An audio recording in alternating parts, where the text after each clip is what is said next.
نہیں مردہ ہوتا ہے انسان جب اس کا شعور ہی نہیں. تو یہ در ہے. اور موت جو اب آنے والی ہے، موت معدوم ہونے کا نام تو نہیں ہے.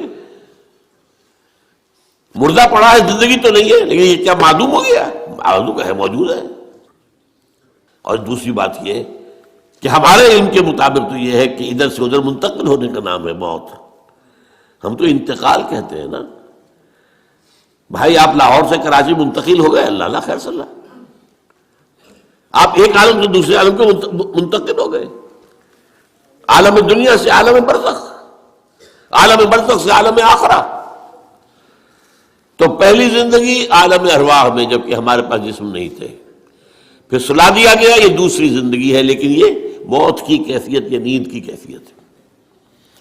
پھر ہماری تیسری زندگی آئی ہے اس دنیا میں، رحم مادر میں، جب ہیولہ بنا ہے اور 120 دن کا جنین ہو گیا، ایمبریو ہو گیا، پھر اللہ فرشتے کو بھیجتا ہے. یہ حدیث ہے حضور کی اور متفق علیہ روایت ہے. بدقسمتی سے جو چیزیں ہمارے مادی ذہن سے ٹکراتی ہیں ہم انہیں قبول نہیں کرتے. مادیت کا اتنا غلبہ ہے کہ جو چیز بظاہر اس مادی کیفیات اور مادی قوانین اور ضوابط کے تحت نہیں آتی ہم ان کو ریجیکٹ کر دیتے ہیں، حالانکہ وہ عالم ہی اور ہے، یہ عالم اور ہے. روح اس مادی عالم کی شے نہیں ہے. حدیث میں آتا ہے، حضرت عبداللہ ابن مسعود رضی اللہ تعالیٰ عنہ کی روایت ہے کہ رحم مادر میں 40 دن وہ جو ایمبریو ہوتا ہے وہ نطفے کی شکل میں ہوتا ہے، پھر 40 دن علقہ، پھر 40 دن مضغہ، ثم یرسل الملک فینفخ فیہ الروح، پھر فرشتے کو بھیجا جاتا ہے اور وہ فرشتہ اس میں روح پھونکتا ہے. یہ اس کی تیسری زندگی شروع ہو گئی ہے. یہ جس کی زندگی ہے روح جمع جسم، یہ ہماری حیات دنیاوی ہے. روح جمع جسم.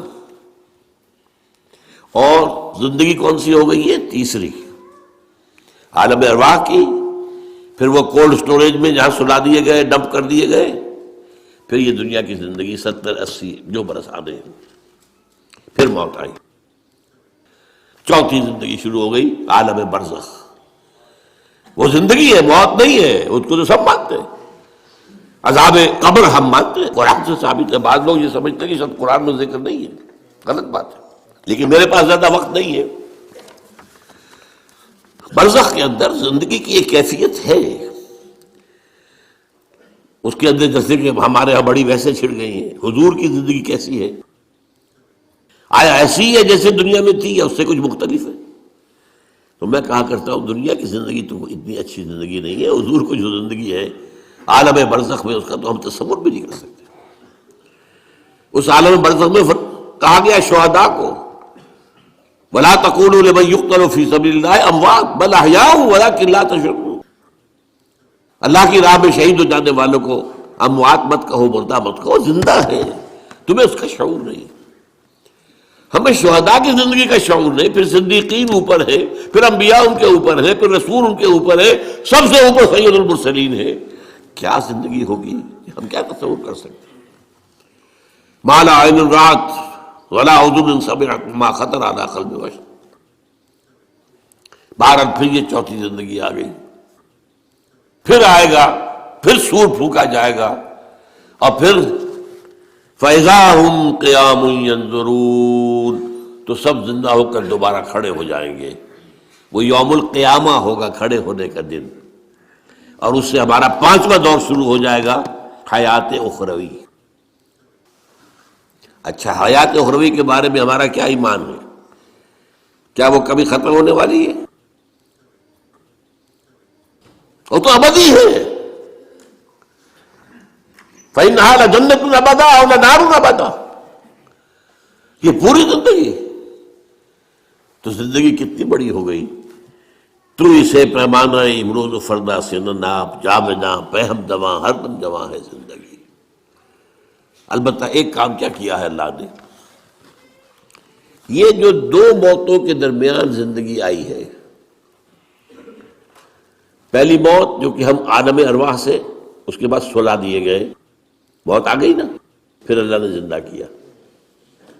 پھر جو ہمیں موت آنے والی ہے میری اور آپ کی، ان دو موتوں کے درمیان ایک زندگی کا حصہ کٹ گیا اس میں سے.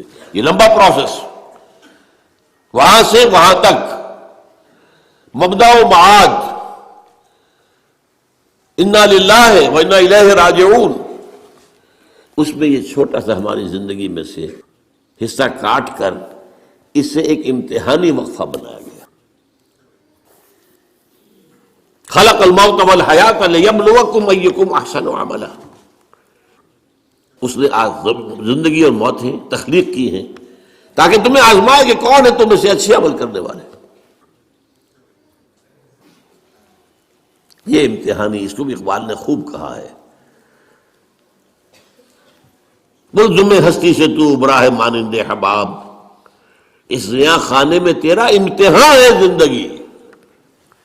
اب امتحان 3 گھنٹے کا بھی ہوتا ہے تو وہ 30 سال کا بھی ہو سکتا ہے. یہ تو ایک کوانٹیٹیٹیو ایلیمنٹ ہوا، امتحان ہے.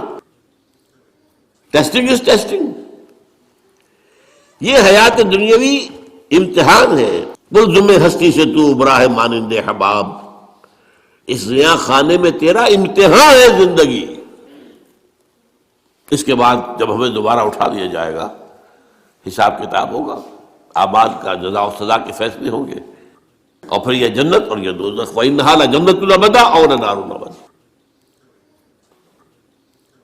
یہ حیات ایک ایمان باللہ اور ایمان بالآخرہ. ایمان بالآخرہ کے ضمن میں پورے حیات انسانی کا ایک تصور جو ہے سامنے لانا ضروری ہے. اب آئیے،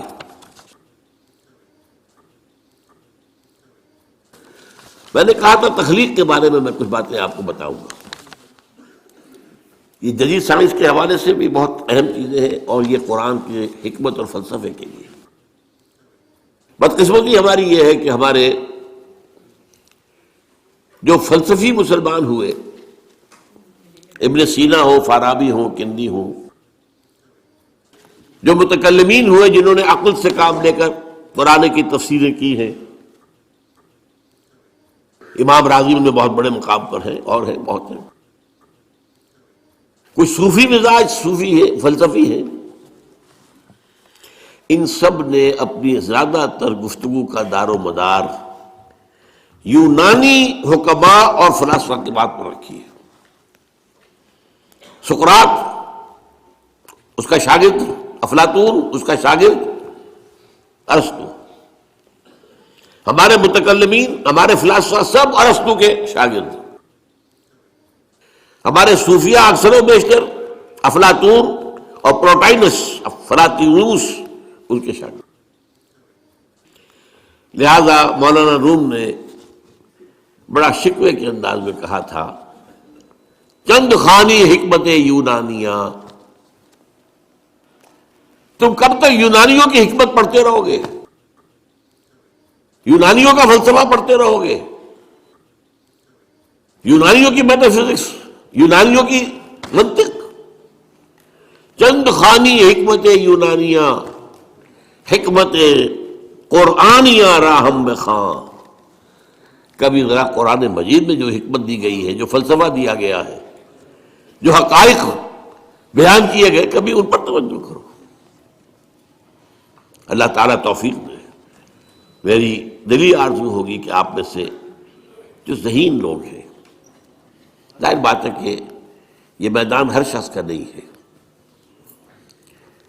حضور صلی اللہ علیہ وسلم کا جو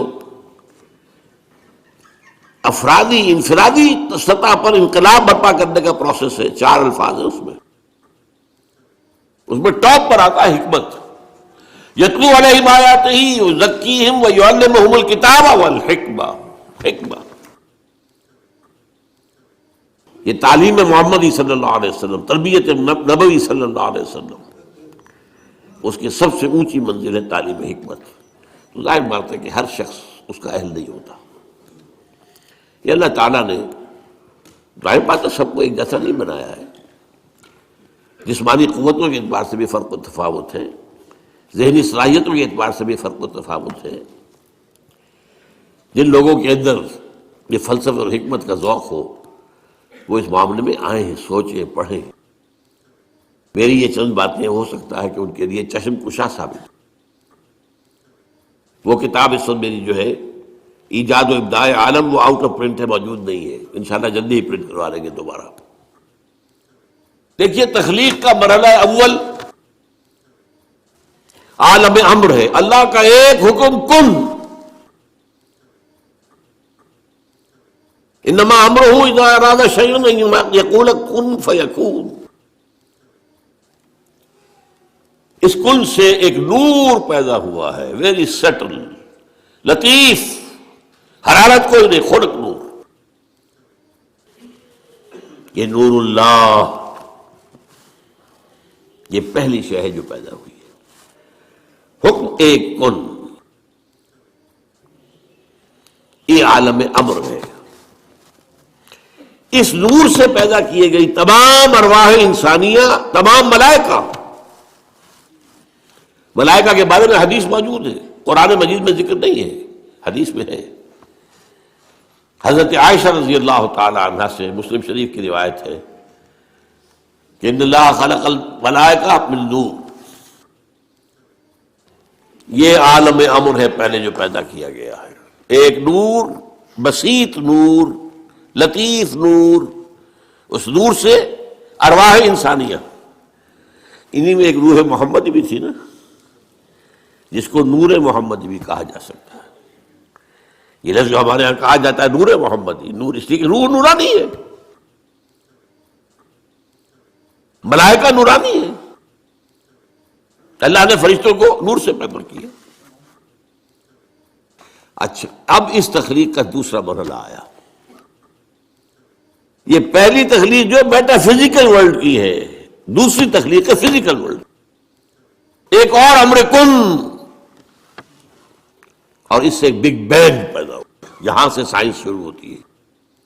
اس لیے کہ وہ جو پہلا معاملہ ہے وہ سائنس کے دائرے سے باہر کا ہے، ارواح ہو، ملائکہ ہو، کچھ سائنس کے دائرے سے باہر، وہ عالم امر ہے۔ یہ عالم خلق شروع ہوا ہے اب، اور عالم خلق اور عالم امر میں ایک بڑا بنیادی فرق جان لیجئے۔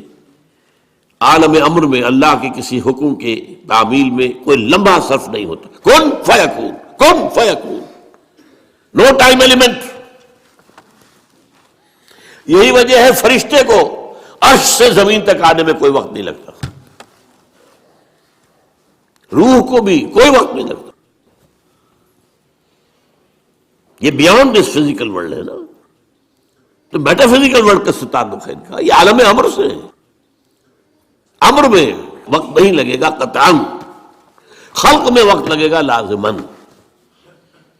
آم کی گٹھلی ہے، آم کا پودا بننے میں 5-6 سال لگ جائیں گے، رحم مادر میں حمل ٹھہر گیا ہے، بچے کے پورے بننے میں 9 مہینے لگیں گے، ٹائم لگے گا، اٹس خلق۔ قرآن کہتا ہے ہم نے آسمان زمین 6 دن میں پیدا کیے، ٹائم لگا کہ نہیں لگا؟ تو یہ امر ہے وہ پہلا، جس میں کہ کیا ہے 3 چیزیں ہیں۔ اللہ کا نور جو بہت لطیف ہے، وہ خزانہ ہے، اسی سے بڑی ارواح انسان کی، اس سے بڑے فرشتے۔ اور چوتھی چیز نوٹ کیجئے، وہی بھی عالم امر سے متعلق ہے، اس لیے کہ وہ ایک کمیونیکیشن ہے بٹوین روح انسانی یا روح نبوی اور الروح القدس۔ جبرائیل کون ہے؟